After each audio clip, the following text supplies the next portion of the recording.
And you are live. Okay, this is House Education, Tuesday, March 25th, 2025. I've been listening to so many podcasts, looking back at COVID, I keep wanting to say 2020.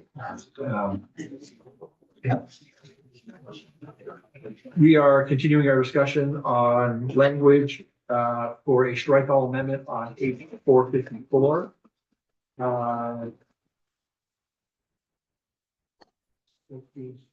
Looking through stuff here. I think we will return to our discussion about that language. Maybe we'll go through the class size language, maybe just the end of it first, under the failure to comply with EQS state board action section. I think that's new for us to look at. And if you'd share your screen, that would be helpful. This is third document. I'm sorry. It's the third document down. Class size language draft 2.1. 2.1. Yep. Okay. And just for the committee, we've been working in bits and pieces. We'll knit them all together, full sort of package on the table tomorrow. Good morning, Beth St. James, Legislative Council of last year. I'm just getting everything pulled up. So did I hear you correctly? We're going to start with class size minimums draft 2.1? Yeah. Well, that's right. We do need to sort of start from the top because we got into some Yes, and content area discussion. So again, this is an amendment to section 165 of Title 16, the Education Quality Standards section. Previously, I had the whole section in there, and in order to make this a little bit smaller and avoid scrolling so much, I've put the asterisk there for all of the language that remains unchanged. So we're going to jump right to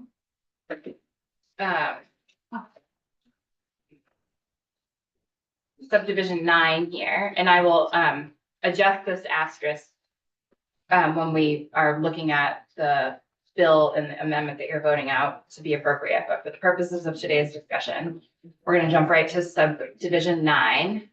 Yesterday, you all talked about using the language in the Montpelier class size policy and modeling some language in here off of that. And so I've done that. But And this is for, as we sort of struggle with language, to kind of exempt specials and electives and all that. as I was doing that, I realized that what the language we were all looking at yesterday was specific to 9 through 12. Yes. And that the Montpelier policy actually has a whole separate section for K through 8. And with different language and different classes, etc. So the language that you see here, again, I cannot stress this enough. You can change it. Please don't make me say that again. I think this needs your attention again, because I don't think, I have concerns over whether this would work for grades K through 8. And specifically, so the school complies with average class size minimum standards. That language has been in there all along since you've been contemplating this change. The highlighted language represents language I added after your discussion yesterday. So provided, however, that because class size minimums apply to content areas, an individual class may be smaller than the minimum average. As used in the subdivision, content area means a group of courses within the specific licensing endorsement area. That's taken directly from the Montpelier policy, and I believe that's the language based on what I took from your conversation yesterday. You wanted to see some form of it in here. And so I've added the modifier to all of the individual bands of class sizes in all content areas. Right. And then I've added this language from the Montpelier policy on page 2, line 3, classes providing CTE, special education, academic support. I have a question about that.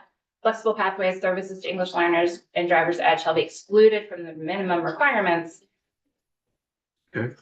But that's really a lot of, so special education and academic support and services to English learners are certainly going to be taking place in K through 8. But CTE, flexible pathways, and driver's education is not.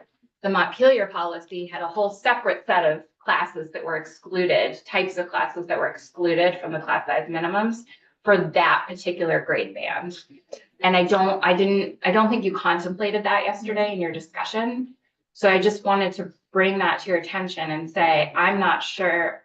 I think it would be an open question for you all to decide whether this language, as I have it in draft 2.1, would work for K through 12 inclusive.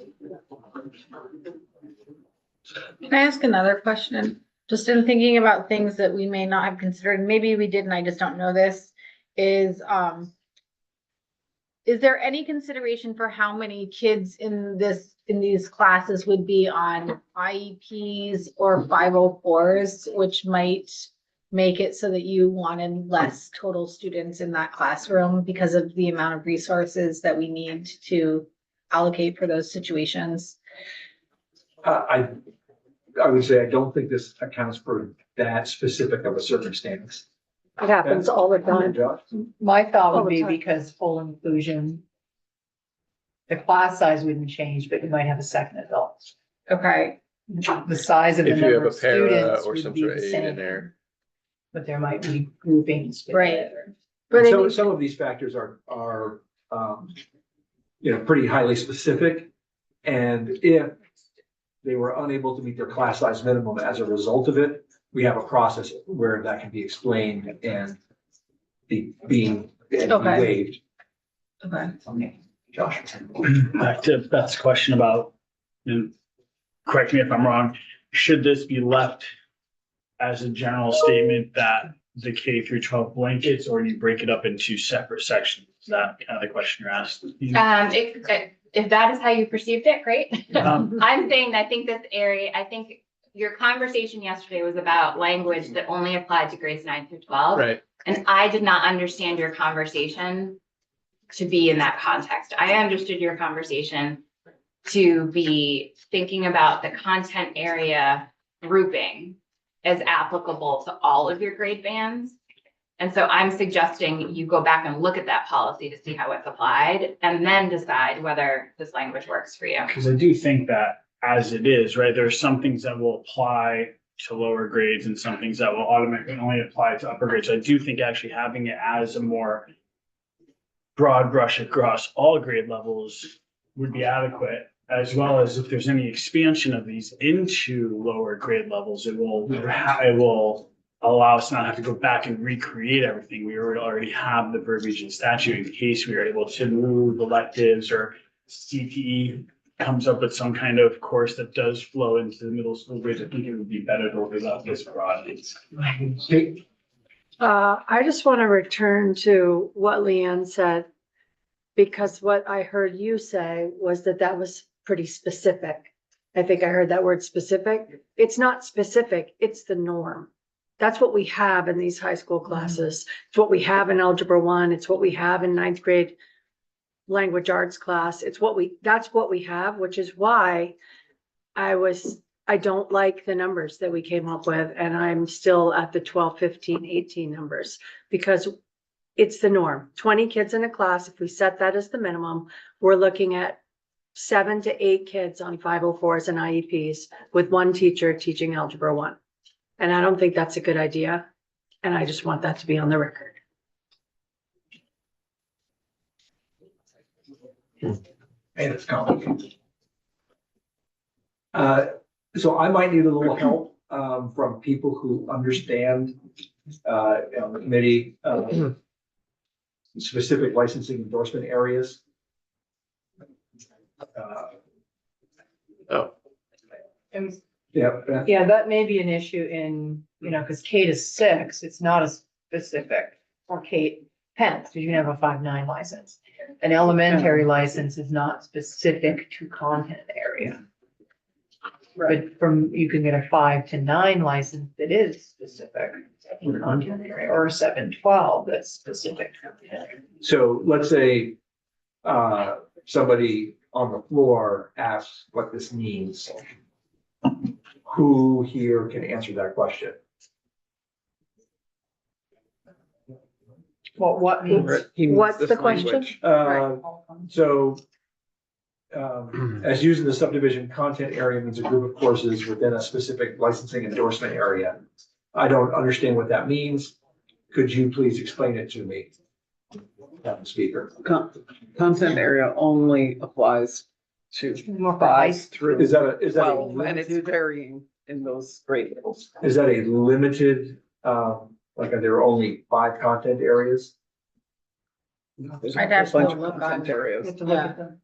Music would be a content area, Okay, so it's broader than 5. for Right. sure. Yeah, For some of them it is. so what happened, so what we were saying here then is that math is a content area, right? Not, Yes. Yes, and not algebra with statistics. yeah. Correct. It's like any department, including like even theater is its own content, PE, art, music. So what we're saying here is that math at the high school level is a content area with a specific licensing endorsement, Mhm. and that across math, the class size minimum applies. Even though you could have 7 in statistics, in AP statistics, and 25 in algebra 1. yeah, I was actually thinking maybe rather than having it say in all content areas, that we actually should zero in on the fact that when kids are in grades 9 through 12, they're earning proficiency status towards graduation. And so some of those classes that are taught in math are for graduation, and others are those electives that we started using that language yesterday, like AP Stat. So that would be, we would make this specific to 9 through 12. And make it like, content area classes required for graduation.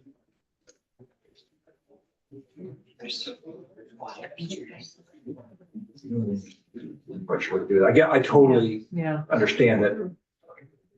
Yes, Beth. So, yeah, for me, the yellow added in all content areas doesn't seem, to me anyway, to make sense for kindergarten and grades 1 through 4. Maybe starting in grade 5, because that's when you may, but We can there limit isn't for really, 9 through 12 if we want. because you, well, your middle Well, the- schools might go by content area, starting in Do grade middle 5. schools typically have small enrolled electives? Not electives, but. Specials. There's Content. They call them something else. They call them Yeah. specials. Yeah. wind block or. Well, I think what you're asking though is like, so in 5th grade is when my son starts going to other teachers throughout the day versus K through 4, you stay with one teacher and the teacher, and it may work different at other schools. This is my son's school. K through 4, just one teacher teaches every subject. Right, and then, Except and then grade specials. 5, you might go to language arts here And and. then you switch classrooms and there's the science teacher, et cetera. Mhm. But, and that doesn't count for math and music. That's always a special in all grades. I'm gonna once again. say I'm that- sorry, art and music, not math. I'm gonna say once again, I think that it might need to have a broad brush, because in our schools, like, so, 4th grade, right? They go to a math class. 3rd grade, they go to a math class, they go to a ELA class, they go to a science class. Each Yeah. teacher teaches their individual subjects at our elementary schools. Right, so your elementary school is kind of how I did it when I was a kid, was the teacher taught everything until you were at a certain grade. Yeah, Mhm. So I think again, that broad brush, Mhm. maybe add the words that I think Peter might like is where applicable, right? Because then that will, the schools that do it one way and then you have schools that do it another way until there is a curriculum change or something like that, which I think might come later with governance and decisions and rules around as we grow this, right? So I think that's where, having it have a little broader brush helps down the road, as well as schools that are different now.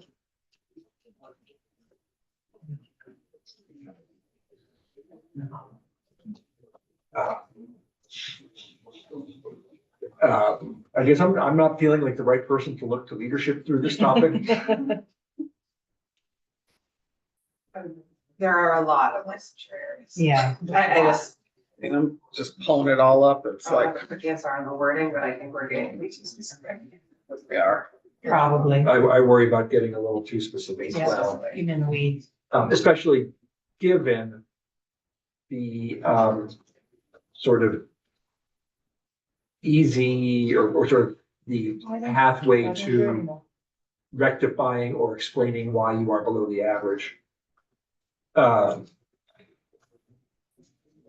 Aaron, as a teacher and somebody who's looked at the Montpelier policy pretty well, what do you think about the language that we have in terms of it's sort of applying to all?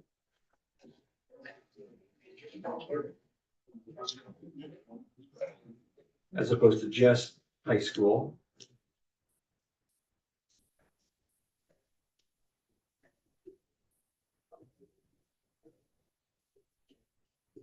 Well, Montpelier, I believe, if I'm reading it correctly, starts to deal with sort of content area at grade 5, like you're saying. Beth. Yeah. And I don't know. if So if we just left it broad, if we didn't start it at grade 5, it wouldn't really have an impact. Started at 9 to 12, you mean? Go back No, to just- that, or just- Use it as is, if you don't really have content area. I might have been wrong, actually. Now that I think about it, they might start switching it fourth. So, I mean, I don't know that it, yeah.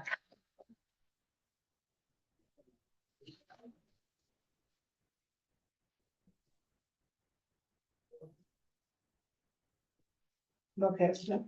I don't think it hurts to have it in there. I don't know if it's necessary, but I'm trying to think what the issue would be if I was a first grade, you know, if this was written this way, what angst does it develop in your elementary school, or is it just, yeah, okay. Why would You're in the the- room all day anyway, so it's fine. I think we could easily strike out the content area stuff for both kindergarten and grades 1 to 4 for starters.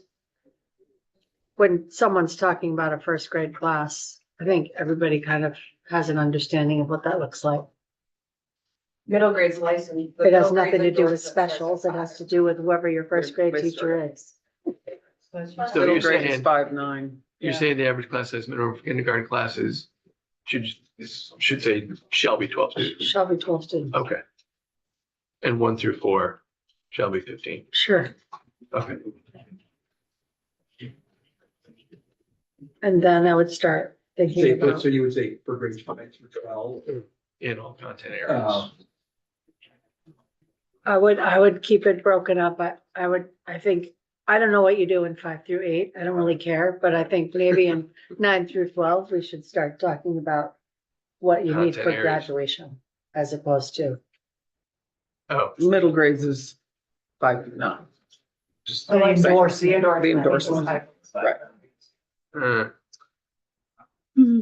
just when we thought we had the way to work it all out, get ourselves tied up in knots. Can we get another extension on the Thanks, date? Matt. This is all due?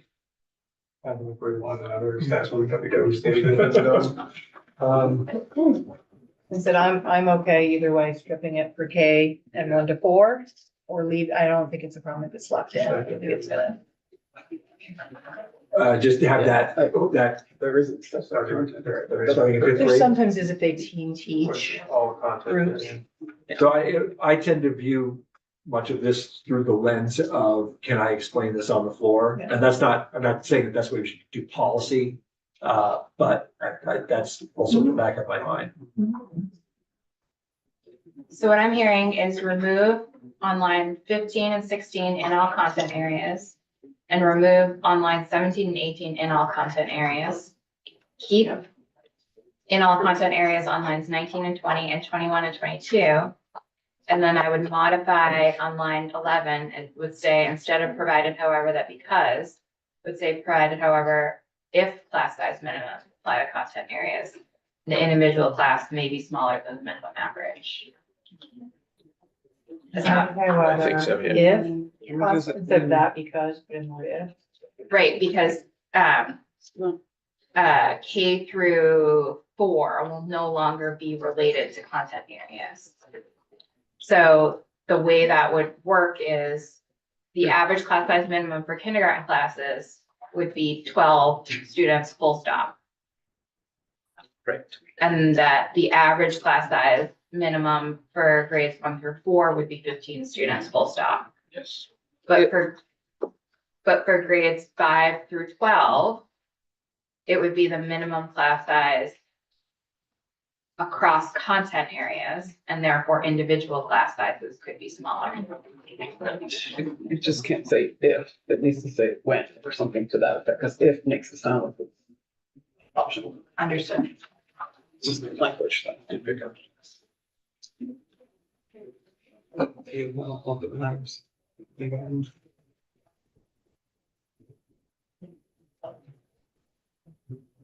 The other piece I would just call your attention to is lines 3 through 5 on page 2. This is really only going to be applicable, half of this is going to be applicable to all grades.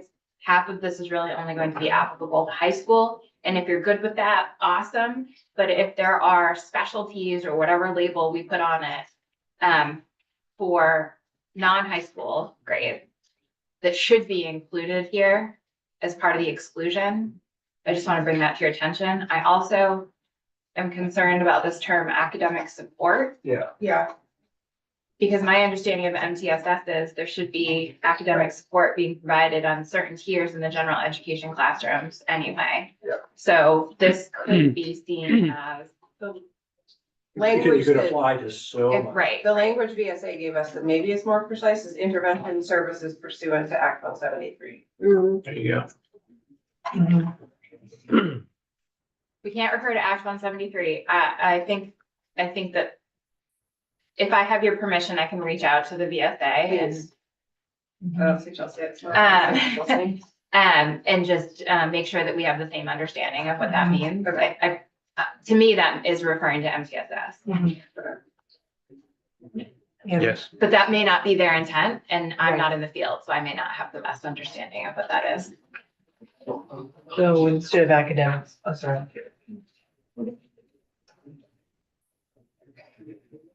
It really is about the academic intervention. Yeah. Instead And of I'm looking at that services. list, and the only thing I see there that doesn't drop below grade 9 is driver ed. Everything else on that list is relevant to K-8, so I'm fine having it apply to everybody. I don't think CTE is. Yeah, It is in middle school. There could be It's some not It is middle reason. CTE, but it is, Which, An endorsement area. and they are trying to move more of those opportunities into middle school. in An the future. endorsement is. Yeah, for that. What about flexible pathways? They do personal learning plans starting, flexible path, I guess I'm thinking of that as a PLP. They start that in grade 7. You can be fine with this. This is all policy for you. I just wanted to highlight that this language is taken Yeah. as applicable only to grades 9 through 12 in the source you were looking at. Yeah.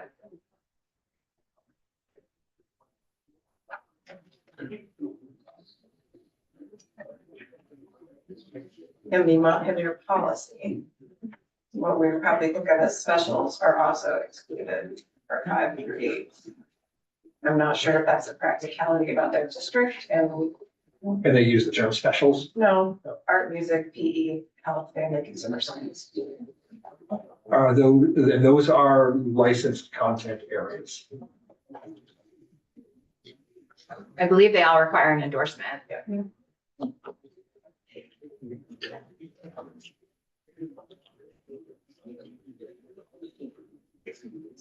Would you read that list again?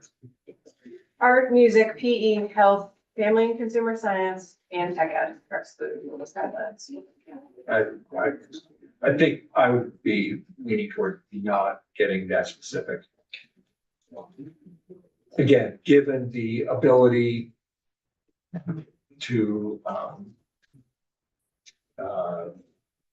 explain yourself through a long process of support and technical assistance. All right, so just to put a bow on lines 3 through 5, we're gonna take out the words academic support. Something else. And put in intervention. So that's- Question about flexible pathways. Well, you can't just take it out without putting something back in, right? Which one? Oh, Well, academic Rob, support. Yeah, I think that intervention, whatever, that, however Beth phrased it. that's who brought that up. My understanding is that I have permission to talk with the Yes. Superintendent's Oh, okay. Association to make sure that I get the academic intervention language, Right. correct. Great. Does this language give us, one of the challenges we know on the ground, and I hope this committee continues to dive into, maybe even like next week, we get through this, is the way early college is playing out in some places and decimating junior and particularly senior classes. And so classes providing flexible pathways, it's also, I don't know if that gets at the challenge of, say, a school where a lot of the seniors go to early college. And so then they can offer fewer and fewer things. It's almost in like the counting of students who go to early college. I don't want to get us too tied up in this, but this is a real problem. So, Trying to figure out if that covers what we are intending for flexible pathways and this kind of early college unintended consequence thing that's happening in the field. yeah. I might put so I think flexible pathways is to not complicate those who might be doing dual enrollment or whatever. Right. And they're in a 5-person math course at Norwich. I can wordsmith this to make it read cleaner and not include. But you're bringing up a separate issue, which is we're also, if we're putting class size minimums on schools, some of whom are really hit hard by early college. And I think I would go back to my refrain of that can be explained if you're arguing your class size minimums fairly effectively. Right, because that can really fluctuate here, depending on the group. Also, putting that into words, I I think know. are I challenging. don't know, what were you gonna offer something, Beth, that was? Well, it depends on what your goal here is. Is it classes affected by flexible pathways? I guess maybe I don't have enough direction to provide some wordsmithing, but I see what your point about classes providing flexible pathways doesn't really make sense. It's not, yeah, it's essentially kids some of it is kids you're losing because of we had flexible testimony. pathways that's then impacting. But remember, flexible pathways also includes, well, virtual learning. Right, no, it's only some of Yeah. it, that's the hard part. Yeah.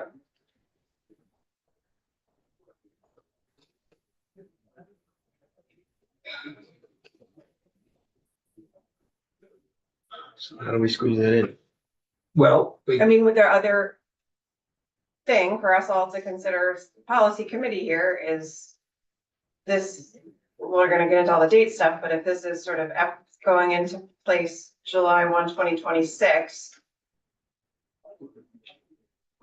all the more pressure on us to address the early college issue before that, this year or next year.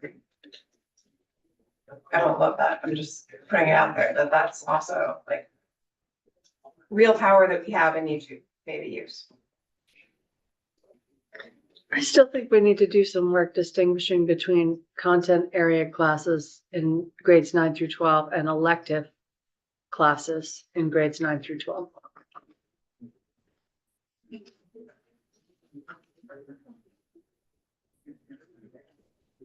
Page 1. Page 1.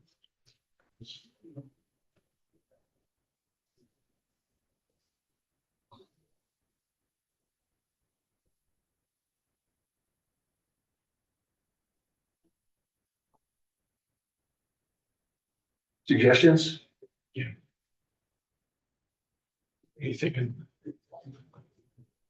I sort of put it out there with the difference between what's necessary for meeting graduation requirements and what isn't. Right. Another way we could do it is. No, I think that's probably a better way to do it. Would it be possible to create one more subsection when we go over minimums and instead of grades 9 through 12, do grades 9 through 10 and grades 11 through 12, since these are vastly different experiences? And go lower on 11 through 12 because they have so many competing institutions. I know that that's starting, Yeah. it's going backwards. I would not, I would not want to go down that road.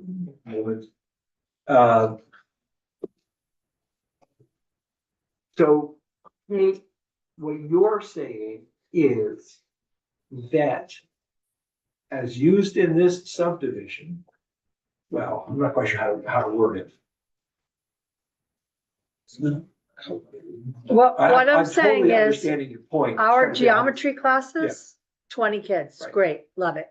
But as you get further up and you get to maybe AP pre-calc or calculus class, we're not gonna have necessarily 20 in there, and it really shouldn't be counting against us. We need to offer those courses, like, we'd be doing kids a disservice if we were not offering those courses. Right, but isn't this the average though? To, But still, that All average, if you're content area. sitting at 20 yeah, for your algebra 1, geometry, whatever, right. and then you average in these things that are 13, lower, maybe you're gonna go AP below Calc. 20 right away. Right, My guess is that Which was the AP. schools are gonna try to hold at 20, right, because we're setting minimums that used to be our maximums.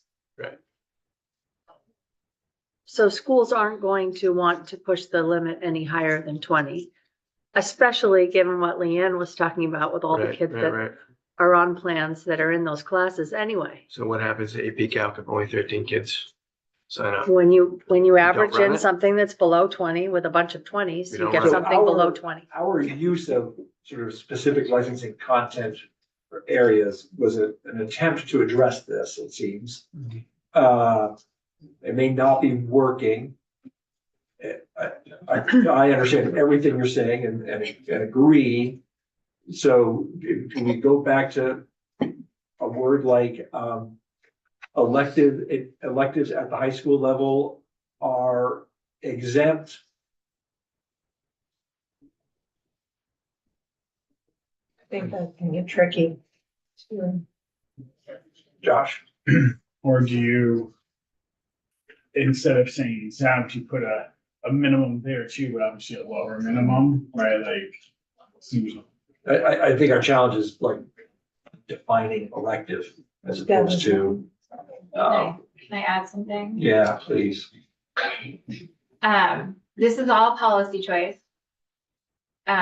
But you We're not started, very good at policy choices, it appears. you started with none of the highlighted language. It just says class size minimums.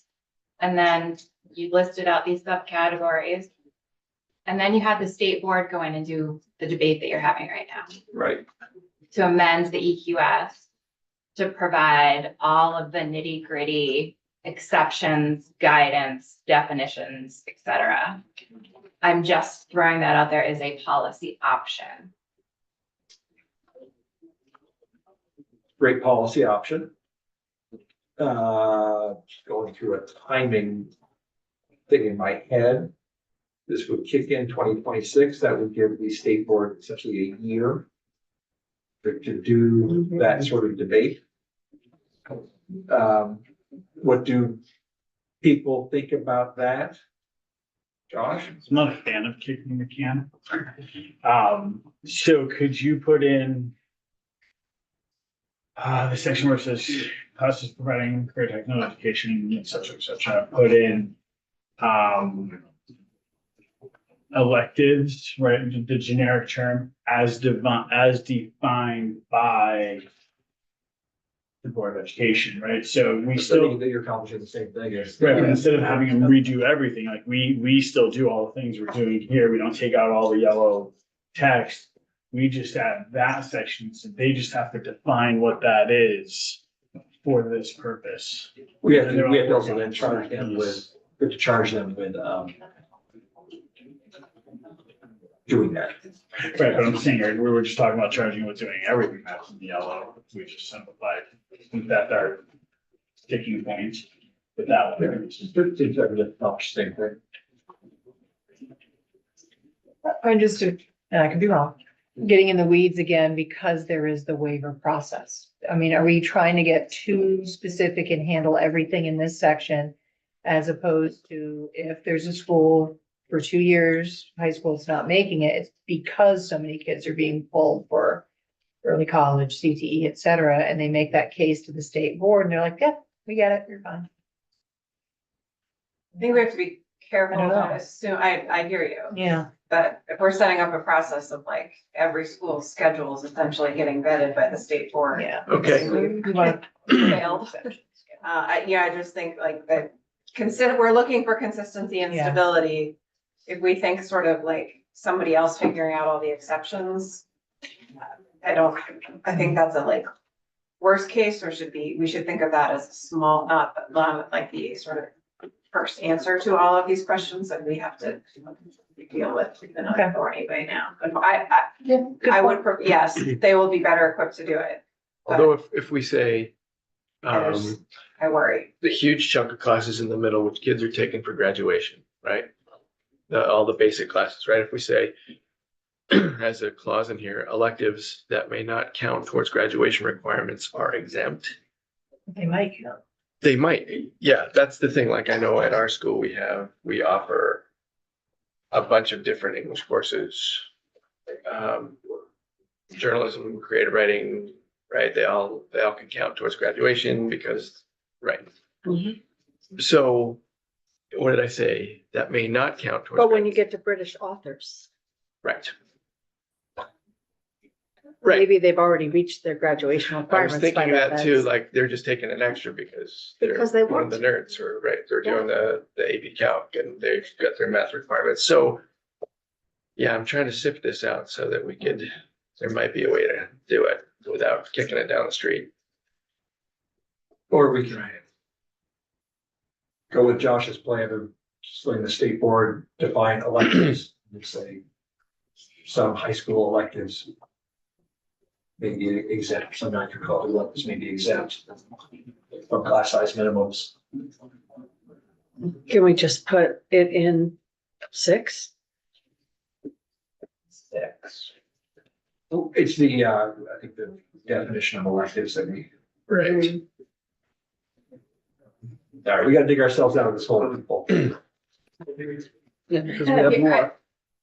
This won't dig us out at all, but this is the challenge that we're facing is that like what the things we're working on and deciding on are hard trade-offs of like, we want efficiency, bend the cost curve, bigger classes.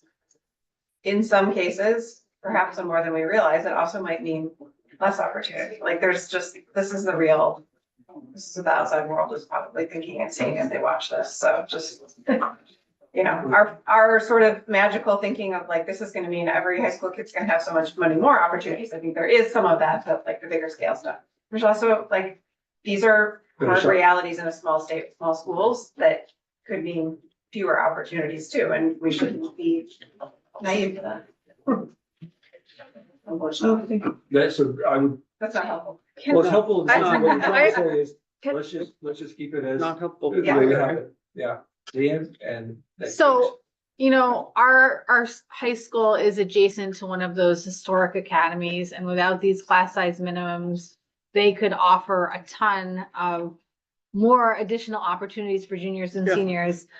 And this is exactly what we are seeing is our juniors and seniors leaving for like St. J Academy because there are more offerings there. And so that's what we would be doing is we would essentially be putting the nail in the coffin of 11th and 12th grade classes. I'm gonna say English because that's my Yep. area, but How are they Can I, going there without paying for it?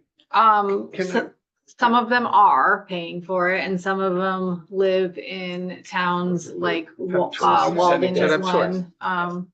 can I just add to that? Because I hear exactly what you're saying. It is literally a matter of privilege. And I'm concerned about it. I mean, if we go there, those who can opt to go to a school with more choices will, and those who cannot won't. And that's where I'm gonna always drop. And then that's gonna make the whole class size even harder to achieve because you get less and less kids. I mean, it's like, I mean, well, first of all, you can't stop rich people from paying to go to school wherever they want to go to school. no, I'm not trying to suggest we do, but. But related, this isn't in They the always language in will. front of us right now, but related to something that was surfaced yesterday and I think is on our to-do list is then to where do class size minimums and all of this that we are tied in knots over apply? and a good reminder of why we have to be sure that we are applying it equitably and thoughtfully, i.e. to schools that receive public dollars, so that we are not creating alternate incentives or just really kids who have the least options. Josh? So like, kind of thinking through case a little bit, like what kind of elective courses that students can choose to take outside of the required core curriculums, right? That can define electives. Then we have to define what core curriculum, which I think is going to be easier than the other way around.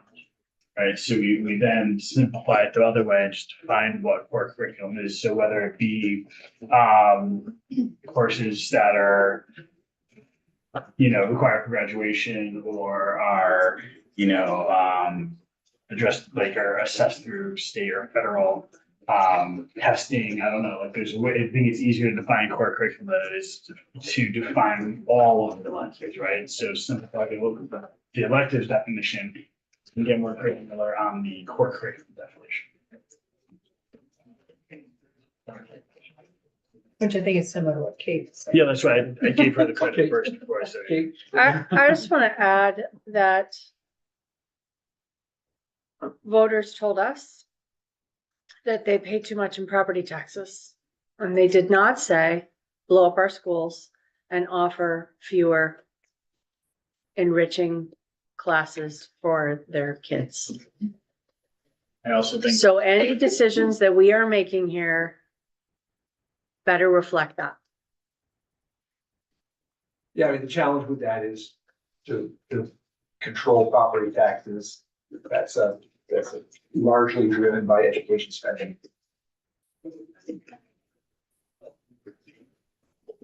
I think on that note, in addition to that, the piece that's missing is that we are also paying a lot for education, but we're not getting the return on investment that we've been looking for. Yeah, we're not getting that together right now. I know, We're I'm gonna- saying there's we're two gonna- sides to that same thing. We're gonna get back to, getting through class size minimums.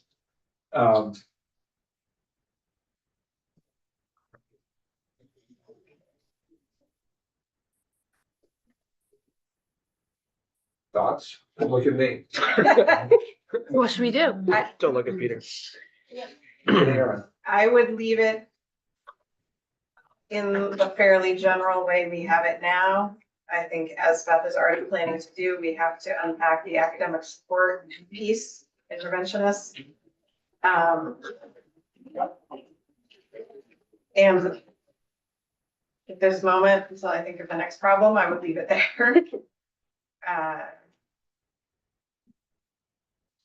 And then ask that one of the next things we go to is, are we applying this in all schools that receive for student on public dollars regardless of where they're. That will be the next, to follow up on that, but I think I am, at this moment, sort of leave it as we have it in a pretty broad thing. I'm worried about the graduation piece, unless there's a place to tie. We're also talking about statewide graduation standards. So graduation standards are different everywhere, which is another complicating factor to this. So later in another section of the bill, we're gonna ask the state board or tell the state board, right, to give us uniform graduation standards across the state. So do these two connect to each other, speak to each other? Is that gonna be obvious in the state board's work? Is that something we have to say here? Leanne? What if we added in all required content area classes as the language? Because 9th and 10th are generally, at least from my experience, required. Yes. And then you don't get to choose which 10th grade English. That's the last year that you're with all your 10th graders. And then the sort of subpaths begin. So if you just added that word required in all content area classes, that would allow arguably for those electives without having to define electives to exist. Let's go with that for the time being. So Gonna you mean would different like, things in different places, but yeah. so we're gonna get rid of in all content areas on lines 15 and 16. get rid of in all content areas on lines 17 and 18, and then where am I adding this new language? Up above, You mean for grade 5 through 8? Provided, or 9 however, through that 12 when versus- class size minimums apply to content areas. I think what you said, required content area classes. Yeah, like on lines 21 and 22, the average class size minimum for grades 9 through 12 in all content, required content area classes. So just 19 and 20? Does it, I mean, unless it needs to be somewhere else too. 21, No, I'm 22. asking because Yeah, This because you is the want policy. clear, Yeah. clear, unambiguous guidance. yeah. Oh, that would be, yeah, 21, 22, right? So I'll add a monkey wrench. So if we're not gonna add it, because the only other place we're keeping the content area piece is 19 and 20. I would rather either not have it there at all or have it the same thing, because then we have 3 different sort of things going on. And maybe we don't need in all content areas in grades 5 through 8 either. Maybe it is Just. just 18 that, kids. or you make it say exactly the same thing as the 9 through 12 one, just for consistency. Which would have been easier. Thoughts? I put the, Say one. what's that? Adding it to both? That's what I thought we were Either put it in about. both or. No, but what you're arguing is not both, just the last. Only, no, Leanne was saying just in 21 and 22. So I'm saying either we also put it in 19 and 20, or we just make 19 and 20 look like all the ones above. No, let's go 19 through 22. Looking like the ones above? No, I mean, Adding required the word content required. area classes. Because there could be middle schools that do have some electives depending on your school, so I'm happy with that. Yep. Consistent. She scores for the new one. And so. Okay, maybe we'll, take the win and head to the floor. Okay.